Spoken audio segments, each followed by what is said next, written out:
নমস্কার, আমি পাপিয়া। তোমরা দেখছো পাপিয়ার গল্প কথা। প্রতিদিনের জীবনের খুঁটিনাটি গল্প, হাসি আর এবার একটু ভালো লাগে। চলো আজকের গল্পটা শুরু করা যাক। সকাল সকাল উঠে স্নান করে ফ্রেশ হয়ে নিয়েছি। এখন বাজে সকাল 7টা। আর এখন যাবো একবার গণপতি মন্দির। আরতি হয় 7টা 15 করে, সেই জন্য একটু বাড়ি থেকে আগেই বেরোচ্ছি যাতে আরতিটাও দেখতে পাই। মন্দির তো যাবো। আর আমার বাবা দেখো সকালবেলা কত কত ফুল তুলে আনে প্লাস কিনেও আনে। কত রকমের ফুল, এটা খালি দেখো। এখানে আছে অপরাজিতা সাদা প্লাস ব্লু, এটা একটা দেখো জবা ফুল, কলকে ফুল, বেলপাতা। আর এখানে দেখো এই ফুলগুলোর নাম জানি না, এগুলো হয় গাজরার জন্যে। সাদা ফুল, শিউলি ফুল, আকন্দ ফুল, তুমি খালি দেখো কত কত ফুল। এখনো চিকে বাঁধা আছে, দূরেও এক ঠেকা ধোয়া আছে। আমাদের বাড়িতে পুজোর জন্য 1 থেকে 2 রকমই ফুল থাকে। আমি এত রকম ফুল কারো কাছে দেখিনি। আর এত এত ফুল দিয়েই রোজের কিন্তু আমাদের পুজো হয়, বাড়ির পুজো। তো চলো, রেডি হয়ে গেছি, এখন তাহলে বেরোনো যাক। এটা হচ্ছে সাংলির গণপতি মন্দিরের মেন গেট। আর এটা দিয়ে ভিতরে ঢুকলেই কিন্তু আমরা যাব মন্দিরের ভিতরে। মন্দিরের গেটে ঢোকার আগেই আছে কিন্তু প্রচুর প্রচুর দোকান, যেখান থেকে আমরা মন্দিরের সমস্ত কিছুই কিনে নিতে পারবো। আর এই মাত্র সকাল হয়েছে, তাই সমস্ত দোকানগুলো কিন্তু এখনো খোলা নেই। চলো এখন আমরা মন্দিরের ভেতরে যাই। আর এই যে দেখো, এটা হচ্ছে গণপতি মন্দির। চলো ভিতরে যাই, তোমাদেরকে দেখাই।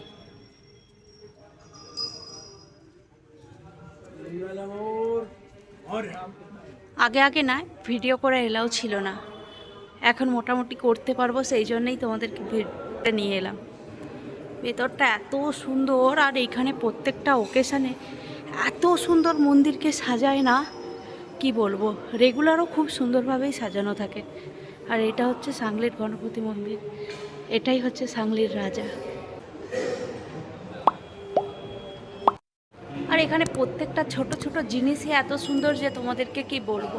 এই একটা শোপিস দেখো, এটারও কিছু গুরুত্ব আছে, কিন্তু আমি জানি না, না হলে মন্দিরে এইভাবে রাখা থাকতো না। আমি তো অনেক দিন পরে এলাম।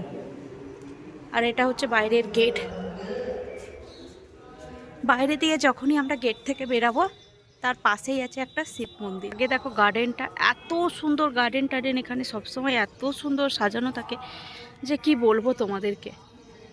আর ওই যে হাতি বাবলুর গল্প তো আমি আগের বারে একটা ভিডিওতে বলেইছি। গণপতির ঠিক পাশেই আছে শিব মন্দিরটা।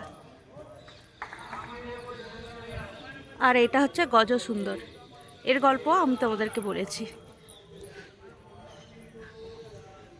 এটা হচ্ছে শিব মন্দিরটা।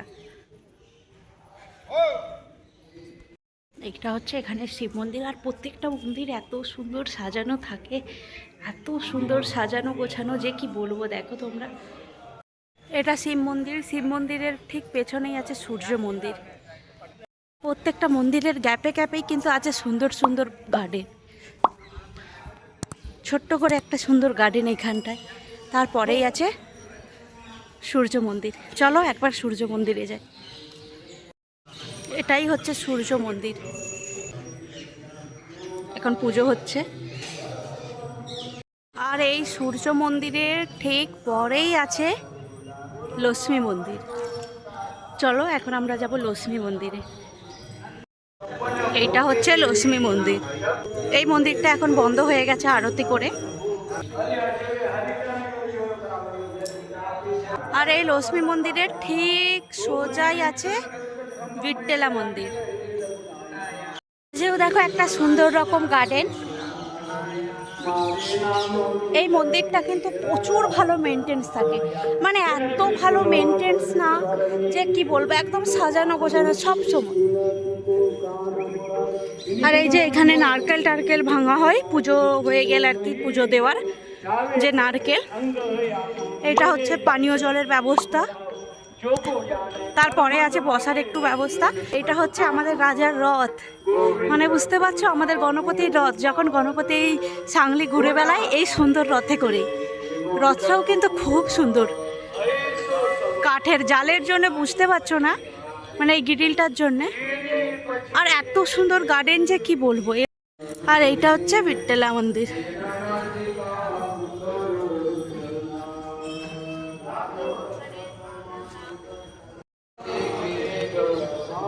আর এই বিট্ঠলা মন্দিরটাও হচ্ছে ঠিক গণপতির পাশে। এই বিট্ঠলা মন্দিরের পরেই হচ্ছে আবার সেই গণপতি, মানে একদম গোল করে সাজানো আর কি বলতে পারি।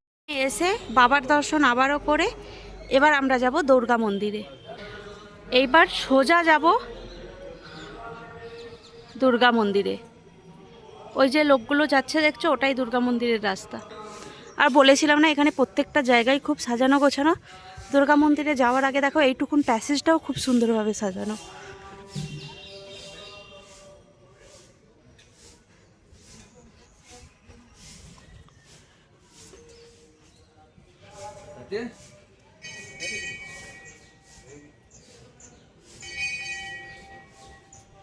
আর মন্দিরে যাওয়ার আগে যে এই রাস্তাটা আছে না, তার পাশেই ছোট্ট ছোট মন্দির করে সাজানো আছে বিভিন্ন দেবদেবীর মূর্তি।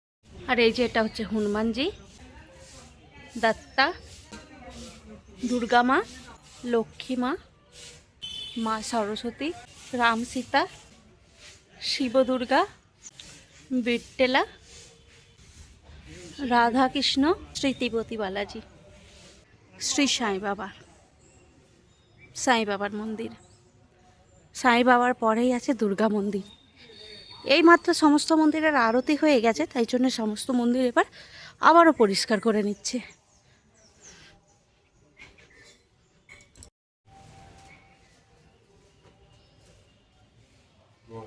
দুর্গা মন্দিরের ঠিক পাশেই আছে নবগ্রহের মন্দির। আমাদের যে 9টা গ্রহ প্রত্যেকটারই সুন্দর করে মূর্তিও দেওয়া আছে। চলো, এটাই হচ্ছে গণপতি মন্দিরের পুরো ফাইনাল লুক। আর এই যে দেখো না সুন্দর গার্ডেন, রাজা, এটা হচ্ছে তারই মন্দির। এই পুরো এরিয়াটা কিন্তু ওনাদেরই। আর এই রাজাই কিন্তু এই মন্দিরটা বানিয়েছিল। এখানে কিন্তু প্রচুর লোকও আছে কাজ করার জন্য, সেই জন্যই কিন্তু এত পরিষ্কার সবসময় থাকে। দেখো না কত লোক মিলে পরিষ্কার করছে, সব সময় এরকম পরিষ্কার করতে থাকে, সেই জন্যই তো এত সুন্দর, এনি টাইম এরকম সুন্দরই থাকে। আর এখানে না প্রচুর মন্দির আছে। আমি যখন যাব আমি তোমাদেরকেও দেখাবো। চলো এখন যাব বাড়ি। আর আজকে তো শ্রাবণ মাসের প্রথম সোমবার, আমাদের নয় মারাঠিদের, সেই জন্য এরা যাচ্ছে হরিপুরে জল ঢালতে বাবার মাথায় বাঁকে করে নিয়ে। আমরা যেমন যাই তারকেশ্বর, এরকম যাই এরা হরিপুরে। এটা অনেক বড় শিব মন্দির। দেখো কেমন পাকে করে জল নিয়ে যাচ্ছে সকলে মিলে, আর কি সুন্দর দেখতে লাগছে। এই বাঁকে করে জল দেওয়ার নিয়ম মনে হয় সকলেরই আছে। কি সুন্দর দেখো, সকলে মিলে যাচ্ছে। এরা কিন্তু হেঁটে হেঁটেই যাবে, অনেকটা রাস্তাও খালি পায়ে দেখো হেঁটে হেঁটে সকলে মিলে যাচ্ছে। অনেকে খালি পায়ে, অনেকে জুতো পরে।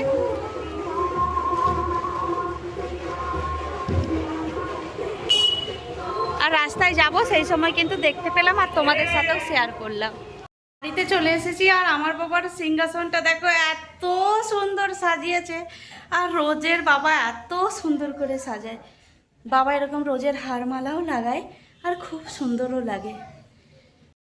আর বাড়িতে আসতে না আসতেই মা এই যে হাতে ধরিয়ে দিল শরবত। এরকম সার্ভিস কিন্তু একমাত্র মায়ের কাছে ছাড়া আর কোথাও পাবে না। আর এই যে লুচি ভাজাও হচ্ছে। 5 স্টার কেন, তুমি যত স্টার হোটেলেই যাও না কেন, এরকম সার্ভিসটা ইম্পসিবল। চলো এখন গরম গরম লুচি ভাজা হচ্ছে, দেখেই খিদে পেয়ে গেছে। সকালবেলায় মন্দিরে গেছিলাম, খালি পেটে গেছিলাম। চলো এবার নাস্তাটা খেয়ে। আর এই যে দেখো গরম গরম ঘুগনি, ঘুগনিটা একটু তুলে দেখা। গরম গরম ঘুগনি, নিরামিষ সব কিছুই আজকে। আর এই যে লুচি, তার সঙ্গে একটু শসা। চলো এখন খাবারটাও খেয়ে নিই। আজকের গল্পটা এখানেই শেষ করছি। আজকের গল্পটা তোমাদের কেমন লাগলো অবশ্যই কমেন্ট করে জানিও। গল্পটা ভালো লাগলে লাইক করো, শেয়ার করো, সাবস্ক্রাইব করতে ভুলো না। সবাই ভালো থাকবে, সুস্থ থাকবে। দেখা হবে নতুন আরও একটি গল্প নিয়ে। ধন্যবাদ।